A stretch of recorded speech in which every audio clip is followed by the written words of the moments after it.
I started to think back, wow, if I had this sort of technology when I was in college, if I had this technology when I was in high school, I wouldn't have had those struggles. I wouldn't have had to find the kid with the best handwriting and negotiate for notes. And it just it wouldn't have had that shame. I try to have a good attitude about it, but it's still something shameful that I carried, and that's just simply my perception, where I couldn't see past whatever my other strengths were and just felt like I was broken. And I know there's other people out there that are probably feeling that same way for one reason or another. And so one of the things I want to share with my message is, you're not broken. You just have to figure out how you work best, and what works for you.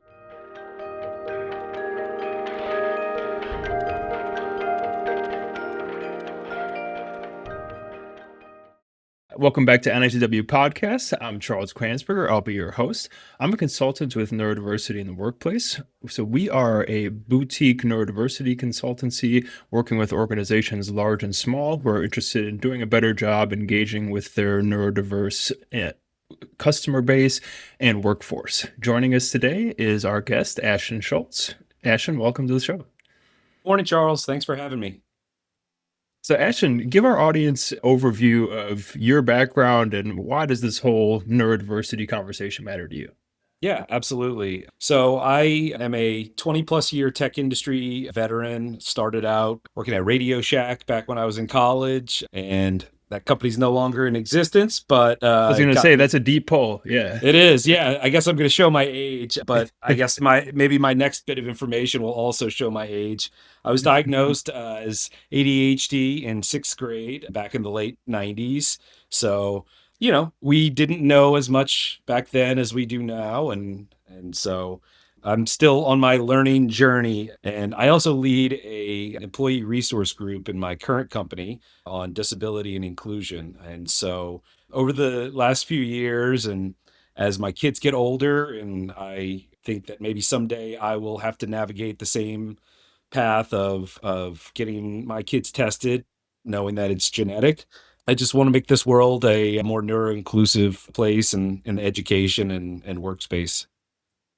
I really appreciate that. And yeah, that's one of the things that was really present in our mind as we started this podcast was we want to chronicle the experiences of neurodivergent professionals and what their day-to-day looks like and what are their priorities and pain points. And you spoke about several distinct kind of subgroups that you're part of. Like we're both millennials who grew up in this ADA generation where the probability of neurodivergence being recognized earlier on in life was much higher, and maybe you had accommodations and kind of throughout that education and employment journey versus some folks in our audience slip through the cracks and are kind of figuring this out in real time and putting together those pieces, right?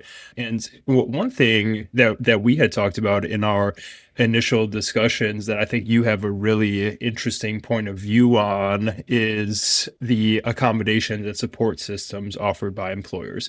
And I think a lot of the AI rhetoric out there is very doom and gloom, right? It's going to be the Terminator situation, like Skynet, and it's going to take everybody's job. And I think that you have a more optimistic perspective and have utilized AI-enabled tools in the workplace to great effect. Can you unpack that for our audience, what that's looked like for you? Yeah, absolutely. A couple of years ago, I was part of my company's, I guess we'd call it a beta test group, where we were testing some intelligent meeting recap software that was on our enterprise system. And it helped me in my video meetings where I could record the meetings. And, initially I was a little hesitant to start recording meetings. I thought maybe I wouldn't get quite as candid of feedback from my clients. I'm in a sales role, so getting very candid and real feedback from them it's important in our role. And so I hesitated a little bit to ask them to, hey, do you mind if I record? So initially it was me figuring out my wording, figuring out, what to say so that it just wouldn't be awkward to start recording. Because at that point in time, this was a few years post COVID. So we were all used to video meetings, but people weren't really recording them, and it wasn't really normalized. And so I still felt a little awkward trying to start the recordings, but I saw the value in that. I saw that it just allowed me to be more engaged in the meeting. I've always been a horrible note taker, and I've just come to accept that. It's not a strength of mine. I was fortunate enough to have the resources. My parents took me to all the best doctors that they could afford, but still, none of that prepared me for note taking. None of that said, Ashton, you're probably better off just listening. And it took me 40 something years to figure that out. So once I finally realized, after recording some meetings, looking at these intelligent meeting recaps, and feeling the safety net of having that meeting transcript there to fall back on, and not stressing over, oh gosh, what was that one thing that they said? And oh, did I misspell that word? Well, it doesn't matter. It's your notes, but still, the perfectionism, it gets in your head, and you're like, I have to spell that word right. Meanwhile, you're missing everything that's going on around you. And I don't think I realized how much I was missing until I started going back and reviewing those transcripts, and I was like, I don't really remember us talking about this in the meeting. And as I'm looking at it, it would align with the notes that I would take, and those pieces of conversation would happen right after what I had a note about. And so I started to put the puzzle together and realized I have a Swiss cheese image of the conversation with just chunks missing every time I started writing. And so it was just kind of a aha light bulb moment for me, where I realized, just stop writing and start listening. And it's really as simple as that. Now, that's not how everybody's brain works. And I've had other people, you might have told me that, you like to take notes when you're having a conversation, and it helps your brain focus. Everybody's brains are wired differently. And the sooner, I wish I could have realized this just earlier on in life. I started to think back, wow, if I had this sort of technology when I was in college, if I had this technology when I was in high school, I wouldn't have had those struggles. I wouldn't have had to find the kid with the best handwriting and negotiate for notes. And it just, it wouldn't have had that shame. I try to have a good attitude about it, but it's still something shameful that I carried. And that's just simply my perception, where I couldn't see past whatever my other strengths were, and just felt like I was broken. And I know there's other people out there that are probably feeling that same way for one reason or another. And so one of the things I want to share with my message is, you're not broken. You just have to figure out how you work best, and what works for you. And not everything, not a notepad and pen is the best solution for everyone. And so the sooner I realized that, I finally figured out, in order for me to be best engaged with this conversation and get the most out of it, do you mind if I record this conversation? And it's going to help me come up with some of my most creative solutions. And I truly believe that, when my mind has the freedom to kind of drift away from a conversation maybe for a second, and kind of chew on what the customer is telling me, or maybe it's a vendor I'm meeting with, or whoever, and I'm trying to come up with a creative solution, just having that freedom to drift away from the conversation and not worry about, am I missing something? I don't have to worry about that. And that's where some of my most creative ideas come in, when I can just be free and not feel like I have, a notebook as a ball and chain. Yeah, no, I think that's beautifully put. And your perspective really aligns well with a lot of the priorities we're hearing from our employer partners. 2026 is kind of being labeled the year of efficiency, right? So how do we, with a relatively flat headcount, do more and improve our collaborations within and across teams, and adopt new tools that will unlock that productivity for us, right? And part of the problem with that has been driving adoption of some of these tools, right? So a lot of the partner companies that we work with have signed very expensive contracts, excuse me, with their AI of choice, and seeing very low adoption rates across the organization, but much higher adoption rates from their neurodivergent professionals who are adopting these tools as a means to be their workplace co-pilot, like you were describing, so that, like you said, you don't have to dedicate that bandwidth to making sure that your spelling and grammar is on point and trying to multitask during the meetings, and that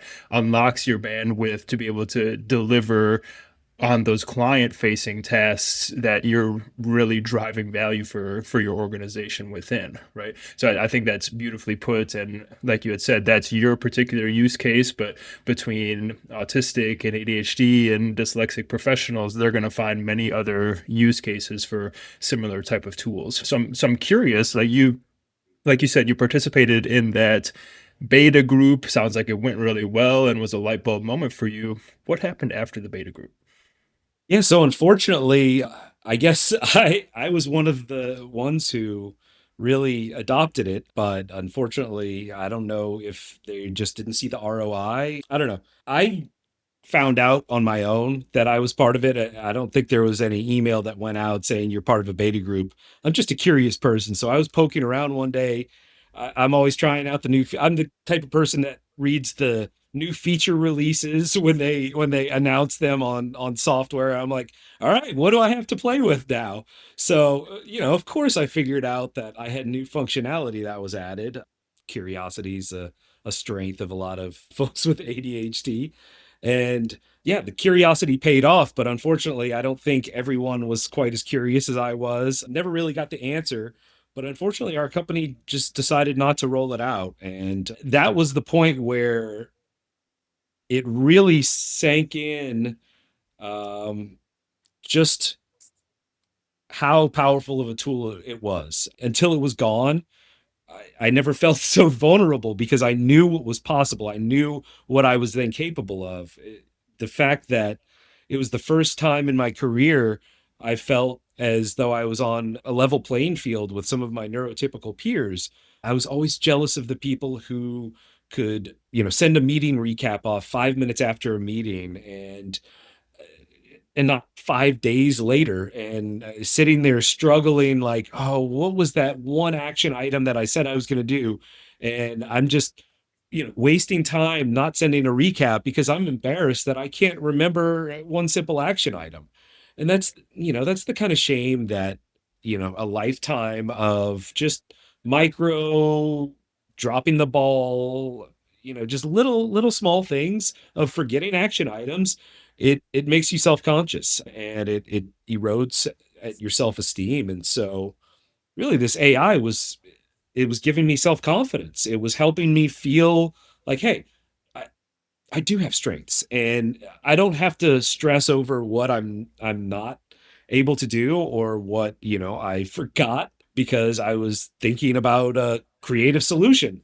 The tools exist that I don't have to have that stress of thinking of what did I miss. And so I felt even powerless, more powerless than I did prior to having that tool. And so then I started searching. I remember traveling to visit some clients out on the West Coast and just remembering, trying to figure out, okay, how can I get some sort of meeting recap? Do I just start recording on my iPhone and then take that transcript? Well, then I'm in my head over governance. I'm,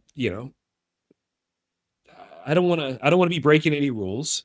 I'm thinking like, okay, I've taken an info security training and they're very particular about, where information goes. And there was a hard stance that our company took around no AI, no LLMs, no what's the word I'm thinking of? Generative AI.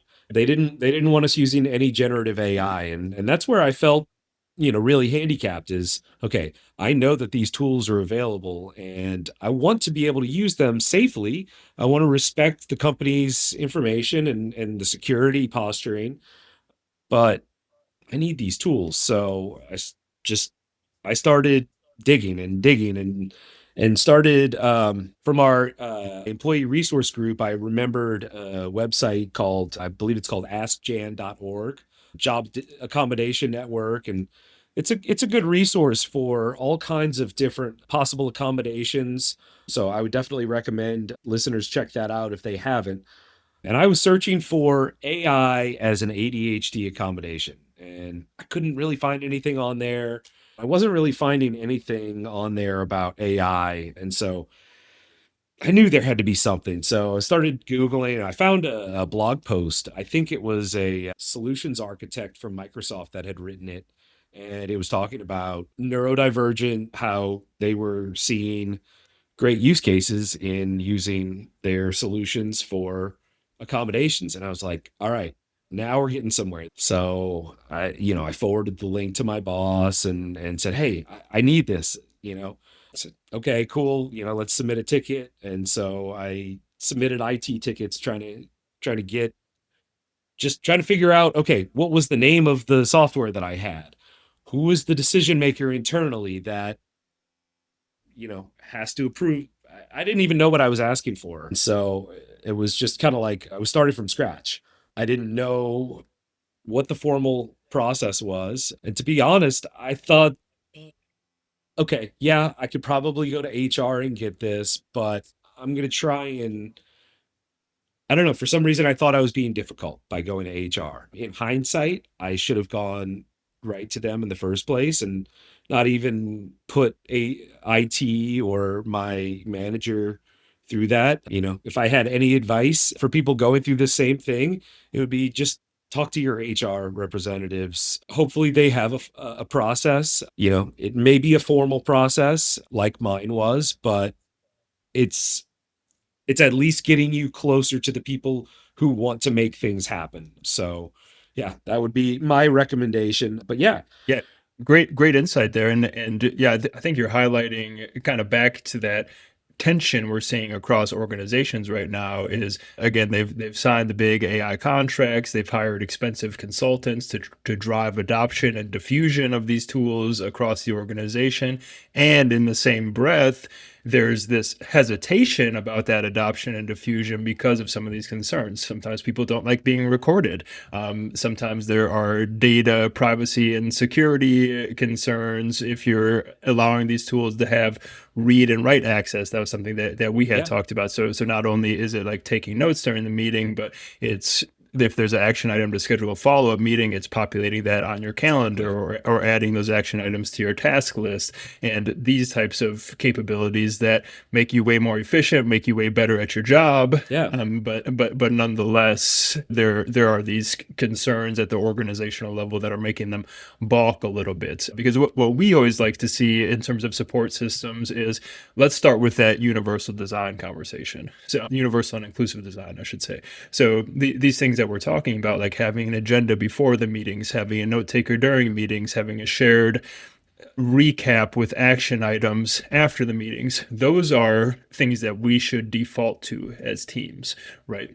But when you get into this more formal accommodation request process, that's where it can take a little bit longer for these conversations to unfold.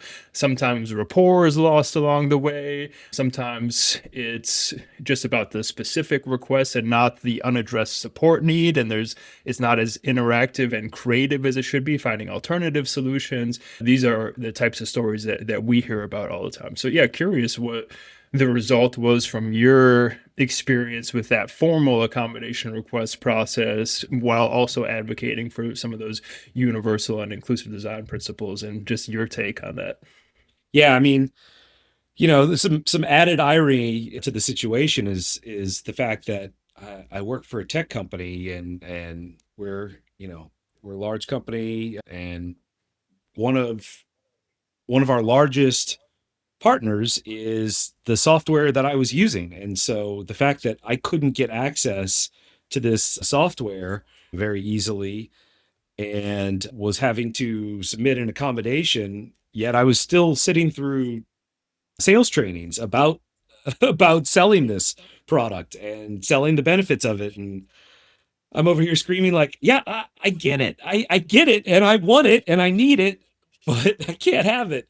And so, it kind of made me question, like, all right, what is the deal? Why can't I get it? And it was just frustrating, to say the least. And it it kind of left you feeling like, what, I don't want to cause trouble, but I need this. And why? What is the answer? Is it cost? Is it security? What exactly is the reason? And who can even give me these answers? And HR, they've got a job to do. They've got several jobs, but one of them is to protect the company. And so, in that regard, they're going to act in the company's best interests, and adhere to all of the guidelines and policies that we have in place. And so if that means submitting a formal request and submitting very specific language around what you need, that may be required. And so, this is just my own unique lived experience. So I can't speak for everyone's company, but HR, they should be involved in the process, and they should have a back and forth asking, what do you need? And what specifically about what you're requesting is going to help you? And that way they can understand, and they can dialogue with IT,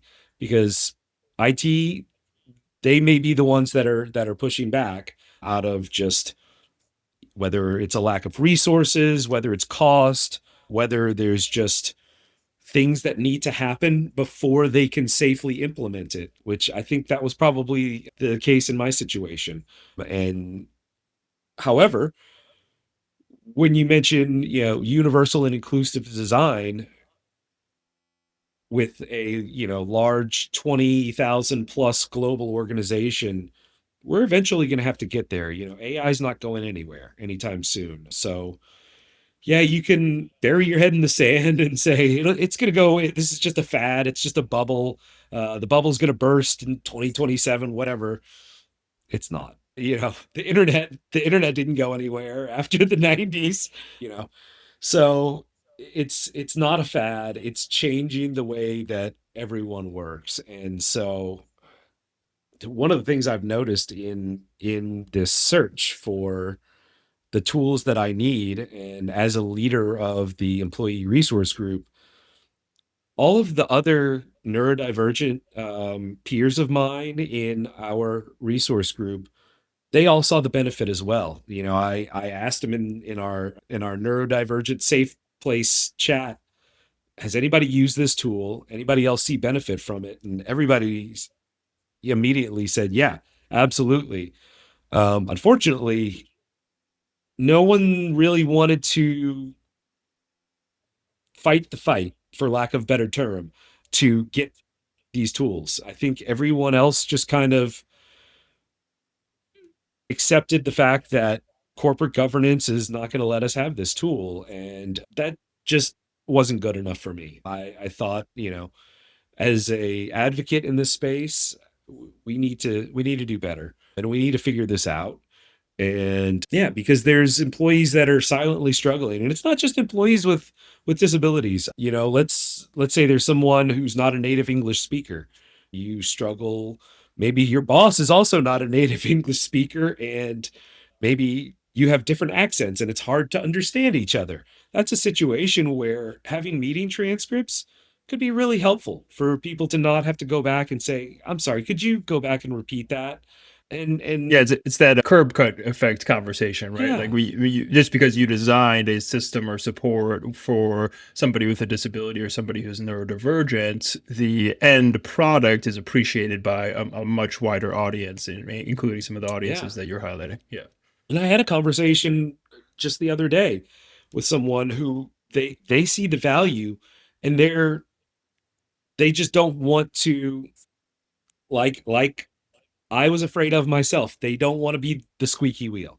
They just want to fly under the radar. They think that maybe they're going to draw attention to themselves, and, point out what they perceive as flaws. And so I think just changing the attitudes around, it's not a flaw. It's, you know, just because you have a limitation. I heard this from another neurodivergent advocate, but a limitation is not a bad thing. And she gave the example of an iPhone. iPhone has a limitation in that it doesn't run Android operating system. That's not necessarily a bad thing. That's the reason I bought an iPhone, because I don't want an Android. No offense to all your Android users out there. Don't blow me up in the chat about that. Different operating systems with different strengths and capabilities that are Exactly. complementary on your team. Yeah. Mhm. What works for you? Yeah. What works for you? And so figuring out what works for you is going to be that's going to serve you best, and that's going to help you show up every day as your best, true, authentic self. And that's all we really want. We just want to be able to be ourselves and be our best selves at work. Kudos to you for having these conversations because, like you said, they can be intimidating and stressful and aren't always easy, and Yeah. it can feel like taking a risk. And that's the part that we talk about a lot of times. Your neurodivergent professionals are those canaries in the coal mine, right? They're Yeah. alerting their workplaces of an opportunity that's being left on the table or friction that's unresolved, and their efforts to resolve those pain points are appreciated by that neurodivergent workforce and a much wider audience, like we had talked about. So I'm confident that your efforts are gonna bear fruit for you. Yeah, Absolutely. wanted to wrap it up with kind of your vision for the future of work. You mentioned, having neurodivergent kiddos who are going to be entering the workforce. You have, decades more to go in your career. Wondering what your vision for that future of work would look like that has win-win potential that might be being left on the table right now. Yeah, I think if leaders can recognize that maybe there's a reason why maybe your sometimes top performer is falling behind, and just ask the questions of, you know, how can I best support you? What can we do? Is there are there any tools that you could use to help you show up as your best self? So conversations like that.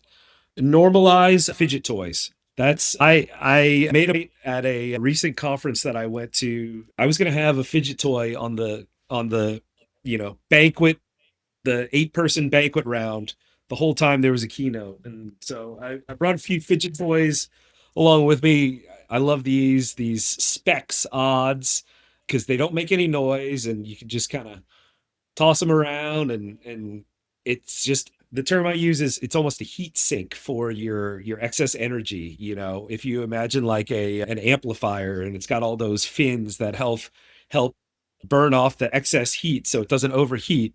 It's a heat sink for my brain so that I can stay focused, and I've got extra energy so I can just sit here and hopefully not distract others around me. Maybe I hold them in my lap, but you know the fact that And I don't.